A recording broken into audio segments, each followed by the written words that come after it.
Mi novio guardó las cosas de su ex en nuestro closet, por si acaso regresa. Llevaba 4 meses viviendo con Javier cuando encontré la primera caja. Buscaba mis botas de invierno en nuestro closet y encontré este recipiente sellado, con la etiqueta de impuestos 2019, empujado muy al fondo. Pero cuando lo moví, algo adentro sonó como vidrio. Lo abrí y encontré frascos de perfume, joyas, un cepillo con cabello rubio todavía en él y unas 30 fotos de Javier con una mujer. Cuando lo confronté me dijo, esas son solo cosas de Mónica. Se le quedaron cuando se mudó. He querido tirarlas, pero no he tenido tiempo. Le pregunté por qué las guardaba en una caja etiquetada como impuestos. Y me dijo que no quería verlas todos los días porque lo ponían triste. Bien, lo que sea. La gente procesa las rupturas de manera diferente, pero luego empecé a encontrar más cosas. Había otra caja etiquetada como decoración de Navidad que estaba llena de ropa de ella. No solo ropa cualquiera, sino vestidos y suéteres cuidadosamente doblados con papel de seda entre ellos como si los estuviera conservando. Cuando le pregunté, Javier dijo que Mónica podría quererlos de vuelta algún día y que él no quería que se arrugaran. Habían terminado hacía más de un año. ¿Por qué iba a volver por ropa después de un año? Él dijo que uno nunca sabe lo que la gente podría necesitar y que solo estaba siendo considerado. El gabinete del baño tenía un cajón que yo nunca había abierto porque Javier dijo que estaba roto. No estaba roto. Estaba lleno de sus productos para el cuidado de la piel, todos perfectamente acomodados con las etiquetas hacia adelante. Su cepillo de dientes todavía estaba allí en su soporte. Sus pastillas anticonceptivas con su nombre. Pastillas que habían sido surtidas hacía 2 meses, lo que significaba que él estaba de alguna manera renovando sus recetas. Cuando exigí una explicación, dijo que las guardaba por si acaso ella tiene una emergencia médica y las necesita. Afirmó que estaba siendo responsable y servicial. Le dije que tirara todo de inmediato. Me dijo que lo haría, pero en lugar de eso solo lo movió todo. Encontré las cajas en la cajuela de su coche una semana después. Dijo que iba a llevarlas a donar, pero que no había encontrado tiempo. Luego estuvieron en su oficina, luego en la cochera, luego de vuelta en el closet, pero detrás de sus trajes. Cada vez con alguna excusa de que quería deshacerse de ellas, pero se le olvidó o no tuvo tiempo o estaba esperando el centro de donación adecuado que apreciara las cosas bonitas. A los 6 meses de vivir juntos, descubrí la verdadera situación. Javier le había estado enviando mensajes de texto a Mónica todo el tiempo, diciéndole que estaba manteniendo su espacio listo para cuando ella terminara con su fase. A nuestra relación la llamó una fase con su ex. Le dijo que yo era solo una roomie que ayudaba con la renta. Le envió fotos de las cosas de ella para demostrarle que las estaba manteniendo a salvo. Le había estado diciendo que su cepillo de dientes rosa todavía estaba en el mismo lugar, esperándola. Mónica no tenía idea de nada de esto. Estaba comprometida con otra persona y vivía en otro estado. Había estado ignorando sus mensajes durante meses y lo había bloqueado de todo excepto de una cuenta de correo electrónico vieja que rara vez revisaba. El clímax llegó cuando Javier decidió actuar. Invitó a Mónica a venir por sus cosas, diciendo que era urgente porque yo estaba amenazando con tirarlas. Le dijo que yo era una roomie loca que estaba celosa de su relación pasada. Mónica, siendo una persona normal, me reenvió los correos a través de amigos en común porque estaba preocupada por mi seguridad viviendo con alguien tan delirante. Incluyó capturas de pantalla de correos electrónicos de 2 años en los que Javier describía su futuro juntos, sus planes de boda, los hijos que tendrían cuando ella regresara. Ella le había respondido quizás 3 veces en 2 años, cada vez diciéndole que dejara de contactarla y que había dejado esas cosas atrás a propósito porque no quería recordatorios de él. Armada con esta información, organicé la revelación más grande de mi vida. Le dije a Javier que me iba el fin de semana a visitar a mi hermana. En su lugar me quedé en casa de una amiga y miré a través de la cámara de nuestro timbre. Javier inmediatamente comenzó a sacar todas las cosas de Mónica de su escondite. Arregló la ropa de ella sobre la cama. Puso su perfume de vuelta en la cómoda. Colocó sus fotos por todo el departamento. Puso su rutina de cuidado de la piel en el baño exactamente como él afirmaba que ella solía tenerla. Estaba recreando su presencia en nuestro hogar. Luego regresé con el verdadero prometido de Mónica, Raúl, a quien ella me había pedido que me ayudara a lidiar con esta situación. Entramos y encontramos que Javier había encendido velas y estaba cocinando la supuesta comida favorita de Mónica con 2 lugares puestos en la mesa. Había comprado flores frescas y las había puesto en un florero con una tarjeta que decía, «Bienvenida a casa». El departamento parecía un santuario. El rostro de Javier cuando nos vio en lugar de a Mónica era pura confusión. Raúl y yo nos quedamos congelados en el umbral mientras Javier nos miraba como si fuéramos extraños que se habían equivocado de departamento. Sus ojos seguían moviéndose más allá del hombro de Raúl, estirando el cuello para ver el pasillo detrás de nosotros. En realidad estaba buscando a Mónica, esperando que apareciera en cualquier momento. Las velas parpadeaban en la mesa donde 2 lugares esperaban y el olor de lo que había cocinado llenaba todo el departamento. La boca de Javier se abrió y se cerró varias veces antes de que saliera alguna palabra. Miró a Raúl, luego a mí, luego de vuelta al pasillo vacío. Sus manos seguían sosteniendo el paño de cocina que había estado usando y lo retorcía entre sus dedos. La confusión en su rostro era tan real, tan genuina, que por un segundo casi sentí lástima por él. Luego recordé los años de correos electrónicos, las mentiras, el santuario que había construido en nuestro hogar. Javier finalmente encontró su voz y preguntó dónde estaba Mónica. Miró directamente a Raúl y preguntó por qué me había traído de vuelta tan pronto de casa de mi hermana. Su tono era perplejo, casi molesto, como si nosotros fuéramos los que estábamos actuando raro. Señaló el departamento, las velas y las flores, y dijo que había estado esperando a Mónica. En realidad dijo esas palabras en voz alta, como si fuera normal preparar una cena romántica para tu ex mientras tu novia supuestamente estaba fuera de la ciudad. Raúl dio un paso adelante y su voz salió firme y clara. Le dijo a Javier que Mónica nunca iba a volver. Dijo que Mónica había estado comprometida con él durante 8 meses. Explicó que Mónica reenvió todos los correos electrónicos perturbadores de Javier porque estaba preocupada por mi seguridad. El rostro de Javier se puso completamente blanco. Sus ojos se abrieron y dio un paso hacia atrás, chocando con la encimera de la cocina. El paño de cocina cayó de sus manos al suelo. Miró a Raúl como si Raúl acabara de decirle que el cielo era verde. Pude verlo tratando de procesar la información, su cerebro trabajando para darle sentido a algo que no encajaba con su versión de la realidad. Seguía negando con la cabeza en movimientos diminutos. Encontré mi voz entonces y salió más fuerte de lo que esperaba. Le dije a Javier que lo sabía todo. Dije que sabía sobre los años de correos electrónicos donde describía su futura boda y los nombres que había elegido para sus hijos. Le dije que sabía que me había estado llamando solo una roomie con Mónica, que había mentido sobre toda nuestra relación. Señalé el departamento a nuestro alrededor, la ropa de ella en la cama visible a través de la puerta del dormitorio, sus fotos en las paredes. Dije que sabía sobre el santuario que había estado manteniendo en nuestro hogar compartido. Javier comenzó a tartamudear de inmediato. Sus palabras salieron revueltas y seguía deteniéndose y comenzando. Dijo que yo estaba malinterpretando sus intenciones. Afirmó que yo estaba sacando las cosas de contexto. Insistió en que podía explicar todo si tan solo lo escuchaba. Sus manos se movían en el aire como si estuviera tratando de agarrar algo sólido. Dijo que solo estaba siendo una buena persona al mantener a salvo las cosas de Mónica. Su voz se hizo más fuerte y repitió que nunca tuvo la intención de hacer daño. Luego se volvió hacia Raúl y dijo que Raúl claramente había envenenado a Mónica en su contra. Realmente creía lo que estaba diciendo. Podía verlo en sus ojos. Sinceramente pensó que había estado haciendo algo amable y considerado. El delirio era tan completo que no podía ver lo mal que estaba todo esto. Raúl sacó su teléfono sin decir nada. Se desplazó por un segundo y luego comenzó a leer los correos de Javier en voz alta. Su voz era tranquila y firme mientras leía sobre los salones de boda que Javier había investigado. Leyó los nombres de los hijos que Javier había elegido. 3 hijos con nombres y edades específicas que había planeado. Leyó las descripciones de Javier sobre la casa que comprarían y la vida que construirían cuando Mónica regresara. Cada palabra que Raúl leía hacía que Javier se encogiera un poco más. Sus hombros se encorvaron y su rostro se puso aún más pálido. Escuchar sus propias palabras reflejadas pareció romper algo. Le dije a Javier que me iba de inmediato. Dije que volvería mañana con mi hermana a recoger mis pertenencias. Las palabras se sintieron poderosas saliendo de mi boca. Todo el cuerpo de Javier se estremeció como si lo hubiera golpeado. Comenzó a rogarme que me quedara para que pudiéramos hablar de esto. Su voz se volvió aguda y desesperada. Se movió hacia mí con la mano extendida hacia mi brazo. Raúl se interpuso entre nosotros antes de que Javier pudiera tocarme. Raúl no dijo nada. Solo puso su cuerpo en el camino.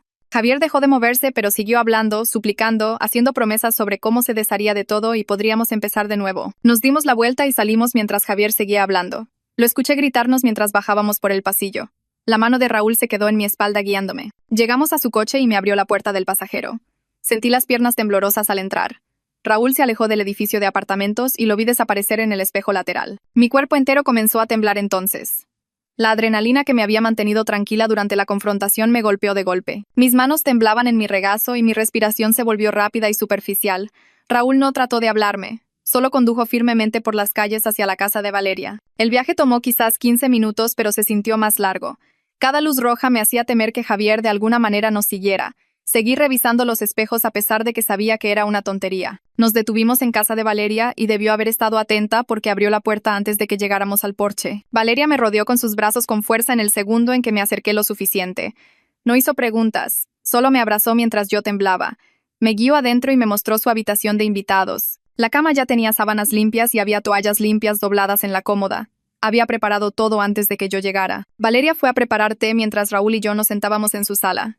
Él sacó su teléfono y llamó a Mónica por videollamada. Ella contestó de inmediato y su rostro llenó la pantalla. Mónica comenzó a disculparse de inmediato. Sus palabras se atropellaron diciendo que lo sentía mucho por no haberme advertido antes sobre el comportamiento de Javier. Explicó que pensó que bloquearlo en todas partes excepto en esa cuenta de correo electrónico vieja lo haría detenerse. Dijo que revisaba ese correo quizás una vez cada pocos meses y nunca imaginó que todavía estuviera tan obsesionado. La voz de Mónica se quebró cuando dijo que nunca pensó que atraparía a otra mujer en su fantasía de la misma manera que me había atrapado a mí. Le di las gracias a Mónica y terminé la llamada. Luego me senté en el sofá de Valeria mirando mis manos. Raúl se fue después de asegurarse de que yo tuviera su número en caso de que Javier apareciera. Valeria preparó la cama de invitados y me dio un pijama, pero yo sabía que el sueño no llegaría. Me acosté allí en la oscuridad reviviendo cada momento de los últimos 6 meses. La vez que Javier dijo que estaba trabajando hasta tarde, pero probablemente estaba acomodando los frascos de perfume de Mónica. El fin de semana que afirmó visitar a sus padres, pero tal vez condujo hasta el antiguo departamento de Mónica, cada conversación distraída en la que él estaba escribiendo mentalmente otro correo electrónico para ella. Me sentí tan estúpida por no verlo antes. Las señales estaban por todas partes, y yo las había justificado todas porque quería creer en sus excusas. Finalmente me dormí alrededor de las 5 de la mañana. Valeria tocó a la puerta a las 8 con café y se sentó con las piernas cruzadas en la cama. Sacó una libreta y comenzó a hacer listas sin preguntar si estaba lista. La primera lista eran mis pertenencias en el departamento. La segunda lista eran las obligaciones del contrato de arrendamiento y cómo romperlo. La tercera lista eran las preocupaciones de seguridad si Javier se volvía inestable. La cuarta lista era encontrar un terapeuta que aceptara mi seguro. Escribió todo en columnas ordenadas mientras yo bebía café y me sentía agradecida por su enfoque práctico. Sin llorar ni abrazos. Solo resolución de problemas. Llamó a su jefe y se tomó un día personal. Luego comenzó a buscar en Google leyes de arrendamiento para inquilinos de nuestro estado. Mi hermana Alana llamó a las 9 y dijo que ya estaba en camino. Había salido de su casa a las 5 de la mañana cuando le envié un mensaje de texto anoche sobre lo que pasó. 4 horas de viaje para ayudarme a mudarme. Escuché su coche llegar alrededor de la 1 de la tarde. Raúl nos encontró en el complejo de apartamentos a las 2 porque Valeria insistió en que necesitaba apoyo en caso de que Javier estuviera allí. La puerta del departamento estaba abierta cuando llegamos. Adentro, encontramos una nota en la encimera de la cocina con la letra de Javier diciendo que se quedaría con sus padres por unos días para darme espacio. La nota se sintió como otra manipulación, como si él estuviera siendo el razonable. Alana comenzó en el dormitorio mientras Raúl hacía guardia junto a la puerta. Abrí el closet y vi la esquina vacía donde se había escondido la primera caja. El falso recipiente de impuestos que lo empezó todo. Quité la ropa de las perchas y noté el hueco detrás de los trajes de Javier donde las cajas seguían reapareciendo después de que le pedí que las tirara. El cajón del baño, que en realidad no estaba roto, estaba abierto, todavía con los productos para el cuidado de la piel de Mónica con las etiquetas hacia adelante. Todo se sentía contaminado ahora. Cada superficie tenía evidencia de su obsesión. Me arrodillé para revisar debajo de la cama en busca de cualquier pertenencia que pudiera haber guardado allí. Mi mano golpeó algo sólido empujado muy atrás en el lado de Javier. Saqué una caja blanca que nunca había visto antes. La tapa se quitó fácilmente. Dentro había un vestido de novia cuidadosamente doblado en papel de seda, todavía con las etiquetas. Talla 6. La talla de Mónica según la ropa que había encontrado. El recibo estaba encima, con fecha de hace 3 meses. Había comprado un vestido de novia para su ex mientras vivía conmigo, mientras dormía a mi lado todas las noches. Llamé a Alana y ella se quedó mirándolo por un largo momento. Alana sacó su teléfono y comenzó a tomar fotos. Fotografió el vestido de novia desde múltiples ángulos. El recibo, la ropa conservada todavía colgando en el closet. Caminó por el departamento documentando todo. El santuario que Javier había creado con velas y flores, los 2 lugares puestos todavía en la mesa, la tarjeta que decía bienvenida a casa con su letra. Tomó fotos de los productos del baño, las fotos de Mónica arregladas en la cómoda, cada pieza de evidencia. Dijo que necesitábamos documentación en caso de que Javier intentara contarles una historia diferente a los amigos en común o si su comportamiento se intensificaba y yo necesitaba una orden de restricción. Empacamos mis cosas esenciales en 3 horas. Ropa, laptop, documentos importantes, algunos libros. Dejé atrás cualquier cosa que hubiéramos comprado juntos o que se sintiera contaminada por la situación. El sofá donde se había sentado a escribir correos a Mónica, la cama donde había escondido un vestido de novia debajo, la mesa de la cocina donde había planeado una cena romántica para otra persona. Alana llevó la última caja a su coche mientras yo me quedaba en la cocina. Puse mi llave del departamento en la encimera junto a la tarjeta de bienvenida a casa que Javier había escrito. La tarjeta se quedó allí como evidencia de cuán lejos se había separado de la realidad. Tomé una foto de la llave y la tarjeta juntas. Una última pieza de documentación. Raúl condujo detrás de nosotras de vuelta a casa de Valeria en caso de que Javier intentara seguirnos. Valeria tenía sopa lista cuando llegamos, pero yo no podía comer. En su lugar, saqué mi teléfono y llamé a la dueña del departamento. Ella contestó al tercer timbrazo. Le expliqué que necesitaba romper el contrato de arrendamiento debido a condiciones de vida inseguras. Me preguntó qué había pasado y le di los hechos básicos sin entrar en detalles. Mi novio había estado manteniendo en secreto un santuario para su ex mientras mentía sobre el estado de nuestra relación. La dueña se quedó en silencio por un momento, luego dijo que trabajaría conmigo para minimizar las multas. Necesitaría todo por escrito, pero entendía la situación. Mi teléfono comenzó a vibrar con mensajes de texto mientras yo todavía estaba hablando con la dueña. El nombre de Javier aparecía en la pantalla una y otra vez. Terminé la llamada y abrí los mensajes. Docenas de ellos enviados rápidamente en los últimos 10 minutos. Disculpas por no haber sido honesto antes. Explicaciones sobre cómo sabía que se veía mal, pero yo estaba malentendiendo. Promesas de buscar ayuda profesional si tan solo le daba otra oportunidad. Súplicas cada vez más desesperadas diciendo que no podía perderme a mí también. Le mostré el texto a Raúl y él dijo que mantuviera contacto cero completo. Que no respondiera nada.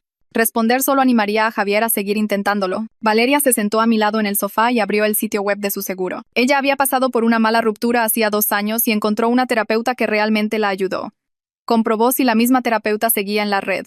La terapeuta se llamaba Doctora Lisa y tenía disponibilidad para finales de esta semana. Valeria me pasó el teléfono y llamé al consultorio. La recepcionista hizo preguntas básicas sobre el seguro y la disponibilidad. Conseguí una cita para el jueves a las 4 de la tarde, dentro de 3 días. La recepcionista preguntó si esto era por un problema existente o una nueva situación. Dije nueva situación y lo marcó como urgente. Colgar se sintió como el primer paso positivo hacia adelante en días. A la noche siguiente mi teléfono sonó con un número que reconocí. Patricio. Casi no contesté porque estaba agotada por todo, pero respondí al cuarto timbrazo. Empezó a hablar rápido, diciendo que Javier lo había llamado afirmando que yo lo había abandonado sin ninguna explicación ni advertencia. Patricio sonaba confundido y un poco molesto, como si estuviera tratando de averiguar qué había pasado realmente. No dije mucho al principio. Solo abrí mi teléfono y comencé a desplazarme por las fotos que Alana había tomado. El santuario montado con velas por todas partes.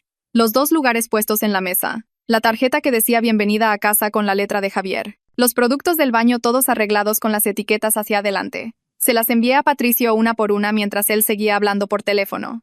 Lo escuché quedarse en silencio a medida que llegaban las fotos. El silencio se alargó por quizás 30 segundos, lo cual se sintió realmente largo. Luego Patricio dijo que lo sentía mucho, que no tenía idea de que Javier fuera así cuando nos presentó en esa fiesta el año pasado. Su voz sonaba diferente, una especie de shock y culpa al mismo tiempo. Le dije que no era su culpa porque nadie podría haberlo sabido. Colgamos después de eso y me sentí rara por toda la conversación, como si una pieza más de mi vida normal se hubiera alterado. 2 días después, la dueña del departamento volvió a llamar. Estaba ayudando a Valeria a doblar la ropa cuando mi teléfono vibró y vi su número en la pantalla. Se me revolvió el estómago porque pensé que estaba llamando por multas o cargos por romper el contrato de arrendamiento antes de tiempo. Pero cuando contesté, dijo que había revisado todo lo que le conté, y me estaba dejando ir sin ninguna penalización. Dijo que el comportamiento de Javier creó lo que ella llamó un ambiente inhabitable, que aparentemente era un término legal. Luego me dijo algo que no esperaba. Estaba exigiendo que Javier se mudara en un plazo de 30 días debido a la naturaleza perturbadora de lo que yo había descrito. Dijo que no podía tener a alguien viviendo en su propiedad que pudiera hacer que otros inquilinos se sintieran incómodos o inseguros. Le di las gracias unas 5 veces y me dijo que me deseaba lo mejor antes de colgar. Valeria me miró cuando colgué el teléfono y le conté lo que pasó. Ella realmente vitoreó y me abrazó, diciendo que este era el mejor resultado posible para la situación del contrato de arrendamiento. El alivio duró aproximadamente 1 hora antes de que mi teléfono volviera a sonar. Esta vez era un número que no reconocí, pero tenía el mismo código de área que los padres de Javier. Me quedé mirando la pantalla tratando de decidir si contestar. La curiosidad ganó y respondí. Una voz de mujer dijo mi nombre e inmediatamente comenzó a disculparse. Era la mamá de Javier. Estaba llorando mientras hablaba. Sus palabras salían entrecortadas y rotas. Dijo que no tenían idea de que Javier todavía estaba obsesionado con Mónica, que honestamente pensaron que lo había superado cuando empezó a salir conmigo hace 6 meses. Seguía diciendo que lo sentía mucho, que si hubiera sabido me habría advertido o habría hecho algo.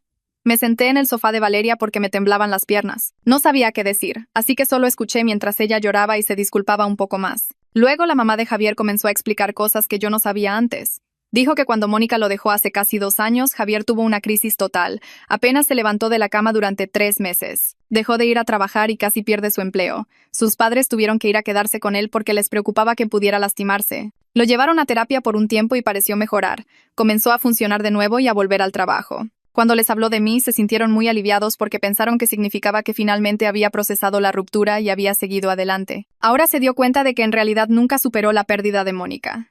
Simplemente creó todo este mundo de fantasía donde ella iba a volver y construyó su vida alrededor de eso. Su voz se quebró cuando dijo esta parte, y pude escuchar lo devastada que estaba al comprender lo que realmente había estado sucediendo. Tomé aire y le dije a la mamá de Javier que apreciaba su llamada y sus disculpas. Pero también le dije que yo no podía ayudar a Javier a superar esta situación. Necesitaba tratamiento de salud mental profesional, no otra novia tratando de arreglarlo o apoyarlo en esto. Lo dije lo más suavemente posible porque ella estaba claramente molesta, pero necesitaba ser clara acerca de mis límites. Ella estuvo de acuerdo de inmediato, diciendo que entendía completamente y no esperaba que yo ayudara. Dijo que estaban tratando de que Javier volviera a terapia, pero él se estaba resistiendo, afirmando que no la necesitaba. Hablamos unos minutos más y luego nos despedimos. Después de colgar me sentí agotada, como si esa conversación hubiera consumido energía que no tenía. Llegó la tarde del jueves y conduje a mi primera cita de terapia. El consultorio estaba en un edificio médico cerca del centro con paredes beige sosas y arte genérico. Llené el papeleo en la sala de espera, mi mano temblaba un poco mientras escribía. Cuando la terapeuta me llamó por mi nombre, la seguí hasta una pequeña oficina con 2 sillas y una caja de pañuelos en la mesa auxiliar. Se presentó y preguntó qué me traía por ahí. Comencé a explicar sobre Javier y las cajas y Mónica y el santuario, y a mitad de camino comencé a llorar. No solo unas pocas lágrimas, sino un llanto total donde realmente no podía hablar claramente. Agarré pañuelos de la caja y seguí, contándole todo lo que había sucedido durante la última semana. Luego ella escuchó sin interrumpir y cuando finalmente terminé, dijo algo que me hizo sentir mejor. Dijo que lo que Javier hizo fue una seria violación de confianza y que mis sentimientos de traición y estupidez eran reacciones completamente normales. Dijo que yo no era estúpida por no verlo antes porque personas como Javier son expertas en ocultar su comportamiento real y hacer que sus parejas duden de sus propios instintos. La validación se sintió importante de alguna manera, como si alguien con entrenamiento estuviera confirmando que mis reacciones tenían sentido. Pasamos el resto de la hora hablando de los siguientes pasos y estrategias de afrontamiento.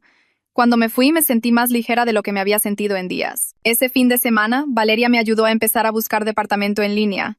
Nos sentamos en su mesa de la cocina con mi laptop abierta, desplazándonos por listados de renta en mi rango de precios. La mayoría de ellos parecían deprimentes o estaban en barrios malos y me sentí abrumada al ver cuánto costaba la renta de un solo dormitorio. Valeria seguía señalando cosas buenas de diferentes lugares, tratando de mantenerse positiva. Hicimos una lista de departamentos para visitar la próxima semana y programamos algunos recorridos.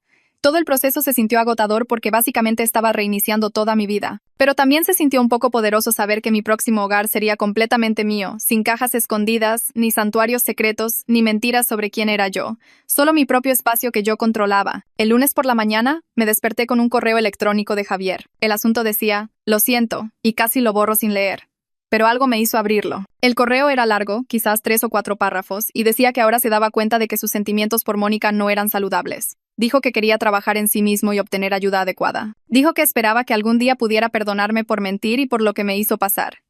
Todo tenía este tono como si estuviera en un programa de recuperación o algo así, muy formal y apologético. Lo leí 2 veces y luego lo guardé en una carpeta sin responder. Una parte de mí quería responder y decirle exactamente lo que pensaba, pero recordé el consejo de Raúl sobre el contacto cero. Responder solo abriría una puerta que necesitaba mantener cerrada. El miércoles por la tarde mi teléfono sonó y apareció el nombre de Mónica en la pantalla.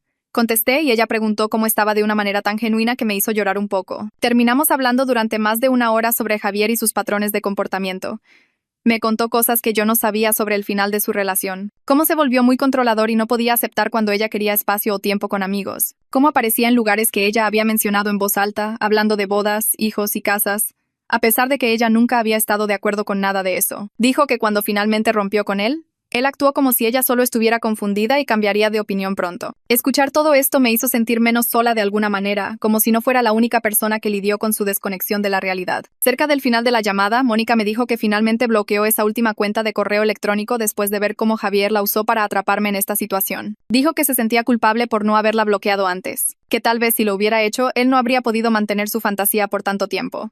Le dije que las acciones de Javier no eran su responsabilidad y que no debería culparse por sus decisiones. Ella le dijo que dejara de contactarla varias veces y él ignoró eso. La culpa era suya, no de ella. Me agradeció por decir eso y prometimos mantenernos en contacto. Después de colgar, me sentí agradecida de que algo bueno hubiera salido de este desastre, que me había conectado con alguien que realmente entendía por lo que había pasado. Al día siguiente, Valeria y yo pasamos horas revisando listados de apartamentos en su laptop. La mayoría de los lugares en mi presupuesto parecían deprimentes, con habitaciones oscuras y manchas extrañas en las fotos, o estaban en barrios donde había escuchado demasiadas sirenas de policía. Me seguía desanimando porque el alquiler de un solo dormitorio costaba mucho más que mi mitad del antiguo lugar de Javier. Valeria se mantuvo positiva, sin embargo, y seguía señalando cosas buenas sobre diferentes apartamentos.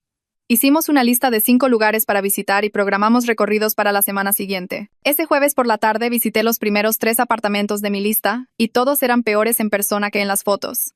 El primero olía a cigarrillos, a pesar de que afirmaba ser libre de humo. El segundo tenía un baño, tan pequeño que apenas podía darme la vuelta. El tercero tenía vecinos que se gritaban entre sí a través de las paredes durante mi recorrido. Me sentí agotada y lista para rendirme cuando Valeria me convenció de ver los dos últimos lugares el viernes. El cuarto apartamento estaba bien, pero nada especial y no podía imaginarme viviendo allí. Luego entré al quinto lugar y algo hizo clic. Era un apartamento de un dormitorio en el tercer piso de un edificio con cámaras de seguridad reales y una puerta de entrada con llave. El apartamento tenía grandes ventanas que dejaban entrar mucha luz natural y el dormitorio tenía un closet de tamaño decente sin cajas escondidas. La renta era $200 más al mes que mi mitad del antiguo lugar, pero hice los cálculos en mi teléfono y mi presupuesto podía manejarlo si tenía cuidado con comer fuera y el entretenimiento. Le dije a la administradora de la propiedad que quería aplicar de inmediato y me dio el papeleo para llenar. Llamé a Alana de camino a casa de Valeria y le conté sobre el apartamento. Se emocionó y dijo que me ayudaría con el proceso de solicitud, ya que ella acababa de pasar por eso hace 6 meses. Ese fin de semana, Alana vino en coche y pasamos la tarde del sábado llenando todos los formularios juntas. Me ayudó a reunir recibos de nómina y referencias y a escribir una carta de presentación explicando mi situación sin entrar en demasiados detalles sobre lo extraño de Javier. Enviamos todo en línea el sábado por la noche y la administradora de la propiedad envió un correo electrónico de vuelta diciendo que lo revisaría en unos días. Traté de no emocionarme demasiado, pero seguía pensando en esas grandes ventanas y el edificio seguro. El lunes por la mañana me desperté con un correo electrónico que decía que mi solicitud había sido aprobada. De hecho, grité en voz alta en la habitación de invitados de Valeria y ella vino corriendo a ver qué pasaba. Cuando le mostré el correo electrónico de aprobación, me abrazó y dijo que teníamos que celebrarlo. Mi fecha de mudanza se estableció para dentro de 2 semanas, lo que me dio tiempo para comprar muebles y todas las cosas básicas que necesitaría, ya que había dejado la mayoría de los artículos compartidos en casa de Javier. Esa tarde, mi teléfono comenzó a vibrar con mensajes de texto de Patricio y otros 2 amigos en común. Patricio escribió que había escuchado la historia completa sobre Javier de algunas personas de nuestro grupo de amigos y quería ver si yo estaba bien. Dijo que siempre había pensado que Javier parecía un poco extraño, pero no podía precisar exactamente por qué. Los otros amigos enviaron mensajes similares diciendo que habían notado cosas raras sobre Javier, pero no querían excederse al decir algo. Leer sus textos me hizo sentir menos estúpida por no ver las señales de advertencia. Si otras personas notaron que algo andaba mal, pero tampoco pudieron identificarlo, entonces tal vez no fui completamente ciega. Les envié un mensaje de texto a todos agradeciéndoles por comunicarse y les dije que estaba mejor ahora que tenía mi propio lugar planeado. El miércoles por la tarde tuve mi segunda cita de terapia. La terapeuta preguntó cómo estaba manejando todo y le conté sobre encontrar el apartamento y obtener apoyo de amigos. Luego hablamos sobre cómo podía reconstruir mi capacidad de confiar en mi propio juicio después de que Javier pasara meses haciéndome dudar de mis instintos. Ella explicó que las personas como Javier son realmente expertas en hacer que sus objetivos cuestionen la realidad. Dijo que el hecho de que reconociera la manipulación y saliera demostraba fortaleza, no debilidad. Eso me hizo sentir mejor acerca de toda la situación. Me dio algunos ejercicios para practicar confiar en mis presentimientos sobre pequeñas decisiones cotidianas para reconstruir esa confianza. El jueves por la mañana mi teléfono vibró con un mensaje de texto de Javier. Se me revolvió el estómago cuando vi su nombre, pero me obligué a leerlo. El mensaje decía que se mudaría de vuelta a su ciudad natal para estar más cerca de sus padres y recibir terapia intensiva. Escribió que no estaba pidiendo perdón, pero quería que yo supiera que estaba buscando ayuda. Todo el texto tenía este tono formal, como si estuviera leyendo un guión que le dio su terapeuta. Lo miré fijamente por un minuto y luego bloqueé su número sin responder. Raúl me había dicho que el contacto cero era el mejor enfoque y yo confié en ese consejo. Ese fin de semana Valeria y Alana me llevaron de compras de muebles y cosas para el nuevo apartamento. Fuimos a 3 tiendas de muebles diferentes y a una tienda de artículos para el hogar. Elegí un marco de cama y un colchón que realmente me gustaban en lugar de lo que a cualquier otro le hubiera gustado. Elegí un sofá en este color azul profundo que me hacía feliz con solo mirarlo. Encontramos suministros de cocina y cosas de baño y decoraciones que eran completamente de mi estilo. Se sintió extraño, pero increíble, tomar cada decisión basándome solo en lo que yo quería. Alana seguía bromeando diciendo que esta era mi oportunidad de tener el apartamento que siempre había soñado. Para el domingo por la noche, el coche de Valeria estaba lleno de bolsas de suministros y habíamos organizado la entrega de las piezas de muebles más grandes. El martes por la tarde llamó la dueña del antiguo apartamento. Dijo que Javier se había mudado antes y había dejado el depósito de seguridad para cubrir la ruptura anticipada de su contrato de arrendamiento. Luego preguntó si yo quería alguno de los muebles que él había abandonado. Lo pensé por un minuto y decidí volver una última vez para agarrar algunas cosas que eran realmente mías. Llamé a Raúl y le pregunté si vendría conmigo por seguridad, a pesar de que Javier supuestamente se había ido. Raúl aceptó y me encontró en el antiguo apartamento el jueves por la mañana. Volver a entrar se sintió surrealista después de todo lo que había pasado. Javier realmente había limpiado el lugar y se había llevado todas las cosas del santuario de Mónica con él. Agarré la cafetera que había comprado con mi propio dinero y algunos suministros de cocina que eran míos. Tomé una estantería que yo había tenido antes de mudarme con Javier. Todo lo demás se sentía contaminado por sus mentiras y delirios, así que lo dejé atrás. Raúl me ayudó a cargar todo en mi coche y salimos de allí en 20 minutos. El lunes siguiente fue el día de la mudanza y nunca había estado tan emocionada. Valeria apareció a las 8 de la mañana con café. Alana llegó 30 minutos después con panecillos. Luego Patricio vino con otros 2 amigos de nuestro grupo. El camión de entrega de muebles apareció justo a tiempo y todos trabajamos juntos para meter y armar todo. Patricio y un amigo armaron el marco de la cama mientras Alana y yo desempacábamos cajas de cocina. Valeria dirigía la colocación de muebles como si estuviera en uno de esos programas de diseño de casas.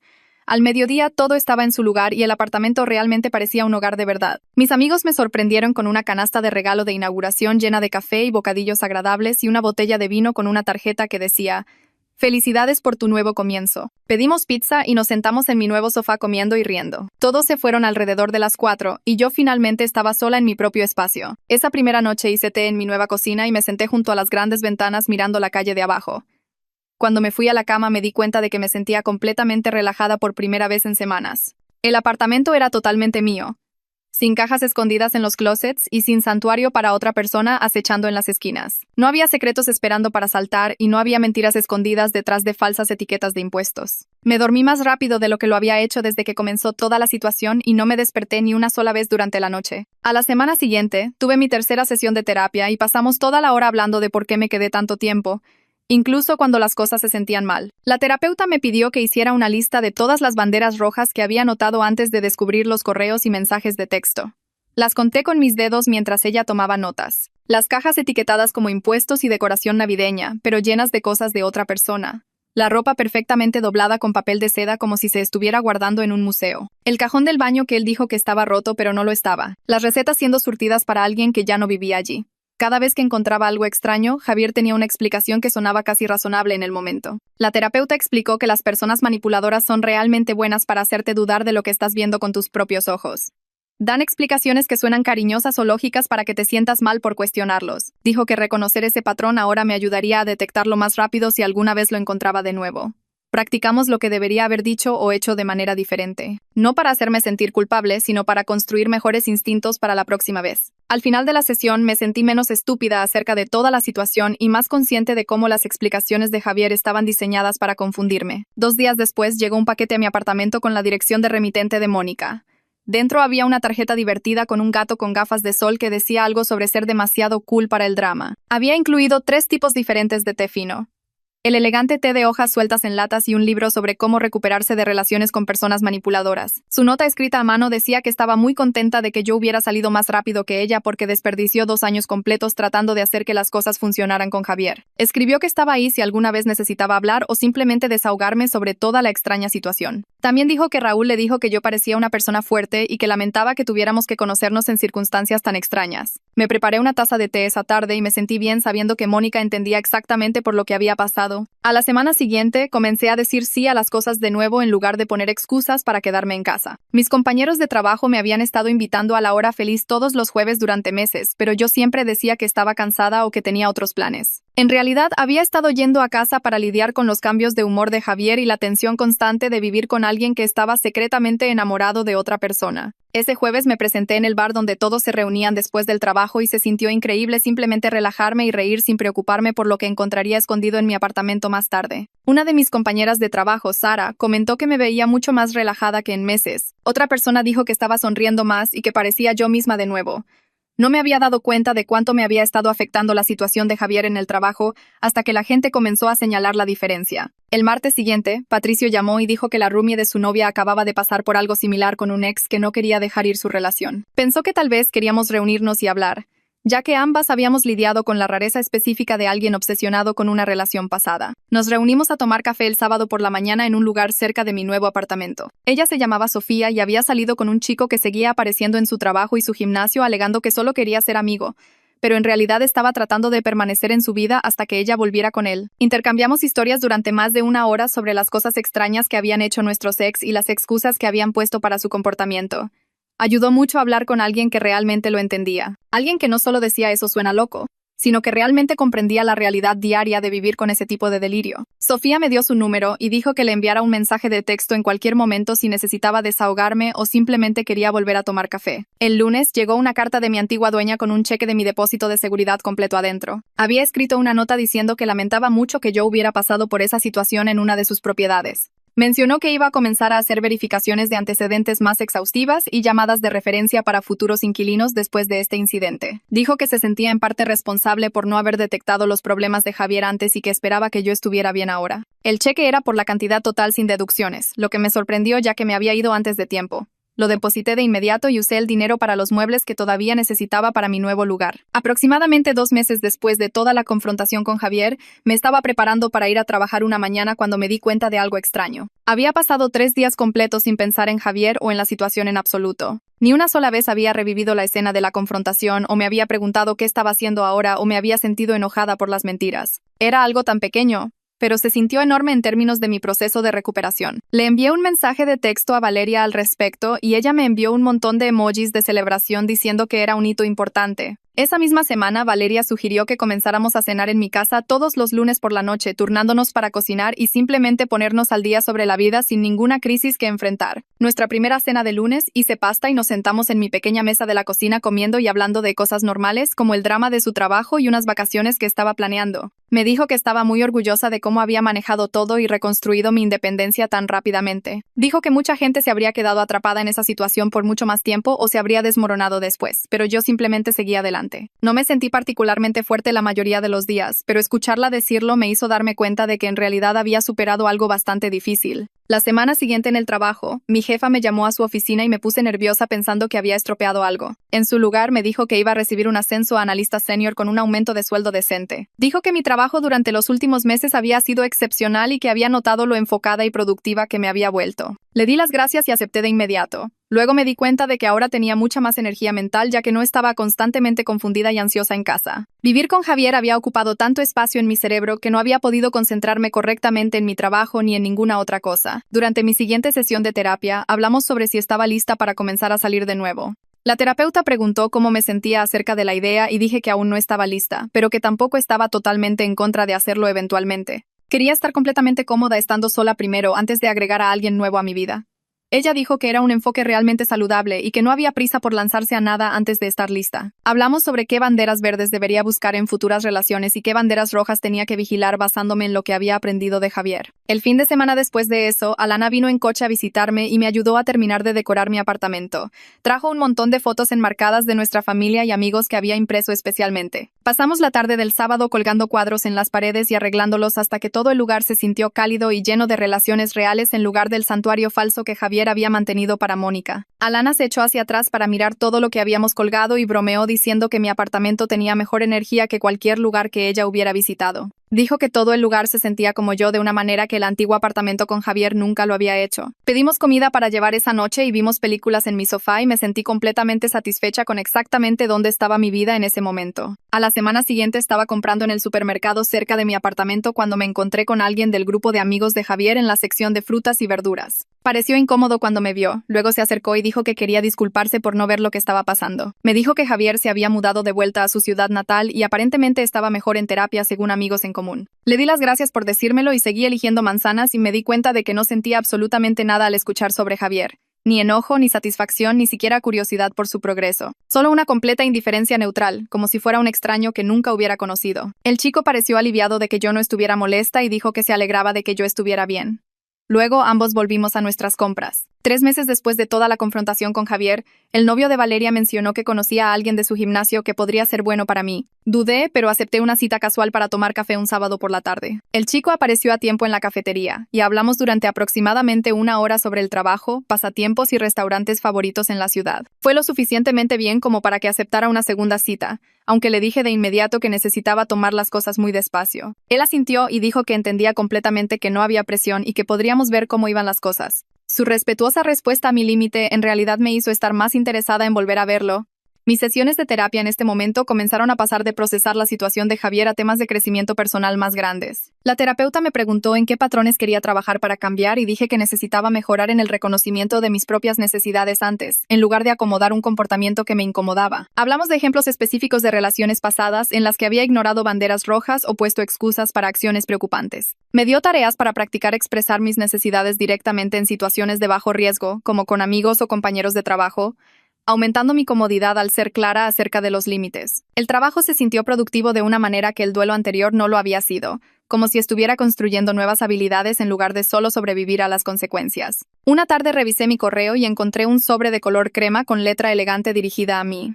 Dentro había una invitación de boda de Mónica y Raúl con una tarjeta personal escondida. Mónica había escrito que les encantaría que fuera a celebrar con ellos, que yo era parte de su historia ahora, a pesar de que nos habíamos conocido en circunstancias tan extrañas. Dijo que tenerme allí significaría mucho para ambos. Sostuve la invitación por un largo momento, sorprendida por lo conmovida que me sentí. Le envié un mensaje de texto a Mónica de inmediato diciendo que definitivamente iría y preguntando si podía llevar a alguien más. Ella respondió en minutos con 3 signos de exclamación diciendo que por supuesto que podía llevar a alguien. Marqué la fecha de la boda en mi calendario y comencé a pensar en qué ponerme. El fin de semana siguiente decidí organizar mi primera cena en el nuevo apartamento. Invité a 6 amigos, incluyendo a Valeria y su novio.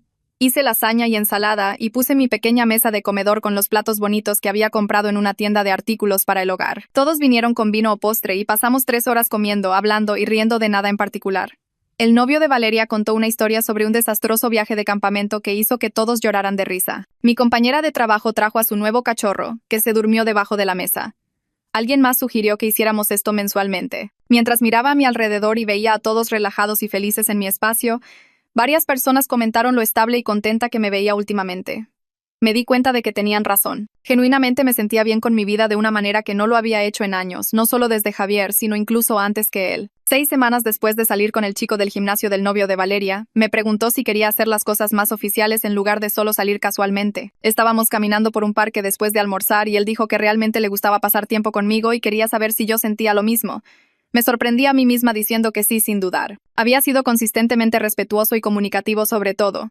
Nunca presionando cuando dije que necesitaba espacio, siempre cumpliendo con los planes que hacía. La relación se sintió fácil y natural de una manera que había olvidado que era posible. Él sonrió y tomó mi mano y seguimos caminando por el parque, hablando de lo que significaba ser oficial para ambos. La boda de Mónica y Raúl fue hermosa. Traje a mi nuevo novio, que se veía muy bien en su traje, e hice una conversación fácil con todos en nuestra mesa. La ceremonia fue al aire libre en un viñedo con luces de guirnalda y flores por todas partes. Mónica llevaba un vestido sencillo y elegante y lloró lágrimas de felicidad durante sus votos. En la recepción me encontró durante la hora del cóctel y me abrazó, tan fuerte que apenas podía respirar. Me agradeció de nuevo por ser lo suficientemente valiente como para confrontar a Javier, diciendo que le dio un verdadero cierre saber que él no podría atrapar a nadie más de la misma manera. Dijo que solía preocuparse de que encontrara a otra mujer para manipular, pero que ahora sentía que ese capítulo estaba verdaderamente terminado. Raúl se unió a nosotros y estrechó la mano de mi novio, agradeciéndole por venir a celebrar con ellos. Bailamos, comimos pastel y nos tomamos fotos, y toda la noche se sintió como una celebración de todos avanzando hacia futuros más saludables. 4 meses después de dejar a Javier, estaba caminando hacia el trabajo una mañana cuando me di cuenta de que algo había cambiado. Había dejado por completo de mirar por encima del hombro o escanear multitudes buscando su rostro. No me preocupaba encontrarme con él en el supermercado o la cafetería o en cualquier otro lugar de la ciudad. La constante ansiedad de bajo nivel que había estado cargando finalmente se había desvanecido sin que yo siquiera notara que desaparecía. Estaba tan acostumbrada a esa hipervigilancia que no me había dado cuenta de lo agotadora que era hasta que se fue. Mis hombros se sintieron más ligeros, mi respiración se hizo más fácil y podía simplemente existir en espacios públicos sin ese zumbido de preocupación de fondo. Mi nueva relación continuó siendo saludable y directa de maneras que estaba aprendiendo a apreciar más cada día. Nos comunicamos claramente sobre nuestros horarios y necesidades en lugar de jugar a las adivinanzas. Respetamos el espacio y el tiempo del otro con amigos en lugar de ser pegajosos o celosos. No había cajas escondidas en su apartamento, ni santuarios secretos para exnovias, ni engaños elaborados sobre quién era yo en su vida. Lo normal se sintió absolutamente revolucionario después de vivir la manipulación de Javier. Cosas simples como que mi novio dijera que iba a llamar y luego realmente llamara a esa hora, o me dijera directamente cuando algo le molestaba en lugar de ser pasivo-agresivo, se sentían como milagros de relación. Seguí esperando que cayera el otro zapato, que surgiera algún problema oculto, pero los meses seguían pasando y todo se mantenía consistentemente saludable. Una noche, Valeria y yo estábamos teniendo nuestra cena de lunes en mi casa y hablamos sobre cómo toda la situación de Javier en realidad nos había acercado como amigas. Dijo que verme manejar todo con tanta fuerza la había inspirado a establecer mejores límites en su propia vida. Había dejado de acomodar los chantajes emocionales de su mamá sobre no visitarla lo suficiente y le había dicho a un compañero de trabajo que dejara de dejar todo su trabajo en su escritorio. Me reí y dije que no me había sentido particularmente fuerte durante la mayor parte, solo desesperada por salir. Pero ella insistió en que la fortaleza no siempre era sentirse segura. A veces era simplemente hacerlo difícil de todos modos cuando tenías miedo. Chocamos nuestras copas de vino y ella dijo que estaba muy orgullosa de lo lejos que había llegado en solo unos meses.